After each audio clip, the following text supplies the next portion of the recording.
Hey guys, Andy Harwood here from the Vaz+Harwood team, and this is a quick video to give you a high-level overview of the process of making an offer on a house and the things that go into an offer. Now, this is specific to Minnesota and specifically the Twin Cities. I have another video that I'm making and will link to when it's ready, going through the whole offer form and a bit more granular detail. But this is just to give you the broad strokes of how we make an offer and the things that we need to consider. So we've been doing showings, that's great. We've walked into a house and this is the one that you want. That's wonderful, very, very exciting. What do we do now? Okay, so what you're going to do now is talk to the lender, and we're going to talk to the lender too, but we want you to have a conversation with the lender about that particular house and get an estimate with that house's purchase price, taxes, etc., and understand where your comfort level is, and you might have a very good handle on your numbers. Hopefully you do. Or you might need a little bit more guidance on this one. Maybe it's a little above where you thought you were going to look purchase price wise, or the taxes are a little higher or something like that. We want to make sure that you know your numbers and are comfortable with your payment, and also know what your range is maximum wise if we need to go up in purchase price in order to get the house for you. That's what you're going to do. What we're going to do is we're going to call the agent who's listing that house, and we're going to find out, do they have any offers in hand? Are they expecting any offers? As another agent said that they're going to write an offer and they're waiting on it. We're going to find out if the seller has a preferred closing date or closing date range, and we're going to find out if there's anything else that the seller is looking for that you could do that would help your offer. And so then we're going to circle back with you and we're going to put a strategy together. This is very important. Every house and every offer and every buyer's offer on a specific house is a little bit different. And what we want is the ideal strategy for you, for this house, and for the situation that the house is in. In other words, does it have 5 offers in hand already? Or has it been on the market for 30 days and doesn't have an offer? Very, very different situations. And also, is this a house that checks all of your boxes and you absolutely don't want to lose it? Or is this a house that if we get it for the right price, it'll work because we have to put some work into it, etc., etc. So the right strategy is what we're looking for you and the right house. So what are a few things that we need to consider in terms of the offer terms? Obviously, the purchase price. The list price of the house is often the purchase price, but it's not always the purchase price that we put in the offer strategically. Because, again, if they have a few offers already or even another offer in hand, you might need to go higher than the offer price, the list price of the house in order to get the house. And we can guide you on what's a good range to be in for that, how much is too much, what's a sensible place to land on that, depending again on totally on the actual situation of that house. Can we do better than the purchase price? In the sense, can we go in lower? Possibly. If the house has been on the market a while and we're in late fall, for example, and the market is sluggish, then we might be able to get a little bit better deal on the house. We usually don't recommend making silly lowball offers, throwing a $300,000 offer in on a $400,000 house or something like that. It's going to go nowhere, but we might be able to do a little bit better just depending on the specific circumstances. Now, going along with that is also a seller contribution to buyer's costs. Sometimes a good strategy for those houses that have been on the market a little bit, or the market's sluggish, or we just have a little bit more leverage possibility, is to do a seller contribution up front. This means that the seller is going to cover your closing costs. Usually up to 3% is what we can ask for. So on a $300,000 house, that's like $9,000 available potentially. So sometimes we can get all of that or we can get part of it, again, just depending on if we have a leverage opportunity. But generally speaking, and some buyers need that too. Some buyers need it in order to make the deal work. So if you've talked to your lender, you don't have a lot of cash and or enough cash to make the purchase work, then some of our buyers need us to get the seller contribution. We can only do that if there's enough leverage in the situation for on our end of it. Okay.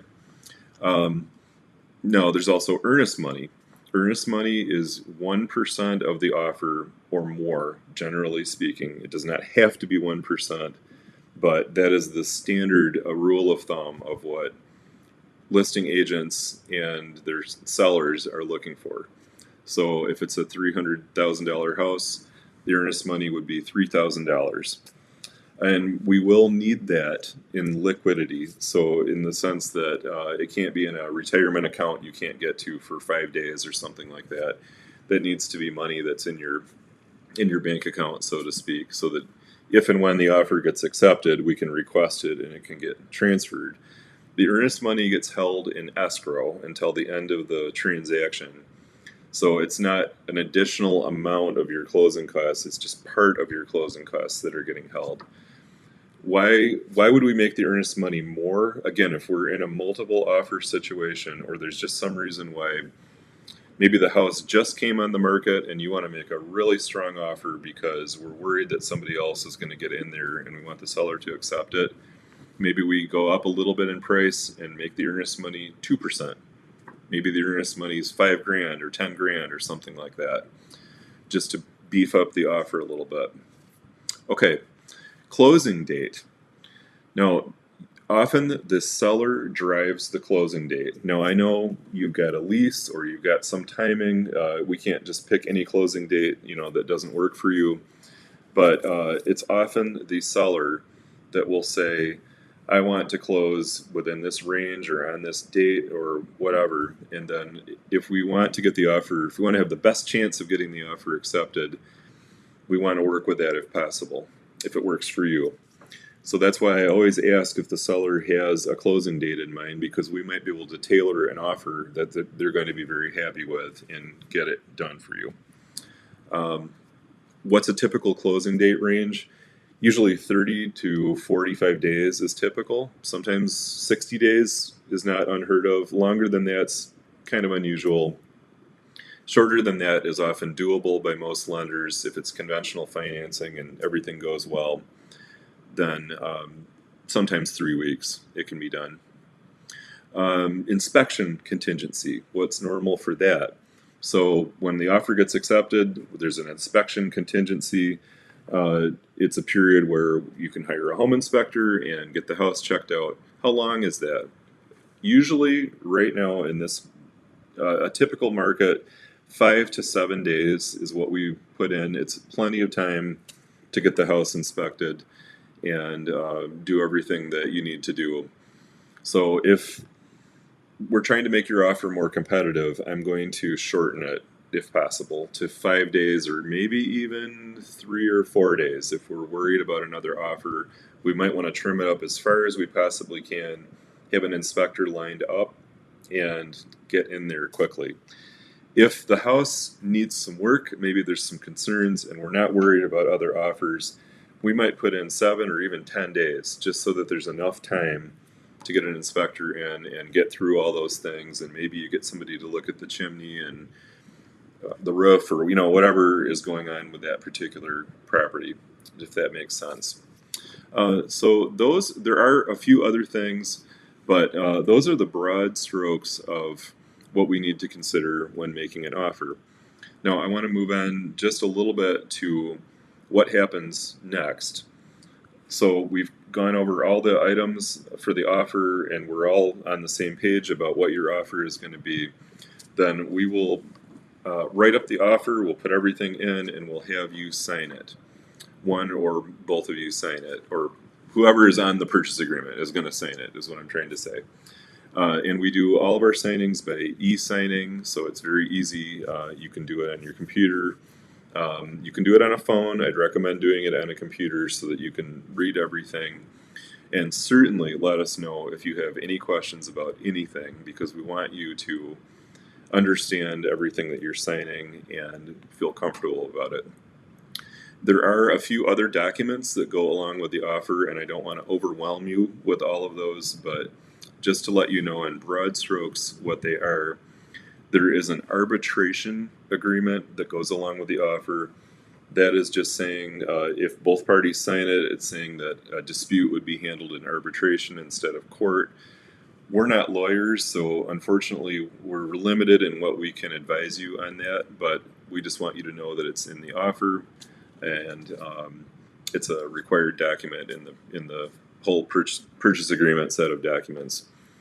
The other thing that is in there is the seller's disclosures. You'll sign the seller's disclosures, and also if there's a truth in housing statement, we'll include that. We'll include any disclosures that the seller has made, just to make sure that you've seen everything and it's all included with the offer. We put in a personal property agreement with our offers that is a little redundant. It's not strictly necessary, but what it says is that the seller is going to assure us that the appliances that were there on XYZ date that we saw the house are still going to be the same, and they're going to be in working order. And that also gives us an opportunity to put in anything else that might be questionable, like you want the swing set to stay. We can put that on the personal property, and that will handle that kind of thing. And I think that's about all. There are some other documents that could be available, but I don't want to get into a lot of that right now. Like, what if there's a well on the property, or a septic system? Then we have more documents that would be included too. So just know for now that the offer could be quite a few pages long. Sometimes people are like, "Wow, this is a lot of stuff." So we're here to help, and we're here to explain everything to you and make it crystal clear. So when you sign the offer, we're going to email it over to the seller's agent, and they're going to confirm receipt, and we're going to get some idea of what the timing will be. Hopefully we can get a clear idea of what the timing will be for our response. Now, if they don't have another offer, hopefully this is pretty straightforward, and it's just getting the deal done, and good news for you. Sometimes if there's a multiple offer situation, we're going to have to wait it out and find out, maybe we do the offer on Friday and we're not going to find out until Monday when they review offers. So we'll try to get you clearer timing and expectations. And also that would give you an opportunity to change the offer. Sometimes we don't know that they're going to get other offers over the weekend, and you make the best offer you can on Thursday or Friday, and then we have to wait it out until Saturday or Monday or something like that. And you might have a chance to increase your offer or change the terms if needed. So our thing is just as much communication as we can give you, as much clarity as we can give you, and communicating with the other agent, communicating with you and with the lender, and trying everything that we can do to get the house for you and get you the best terms and price possible for the situation. So I hope this is helpful. Let us know if you have any questions anytime. Thank you.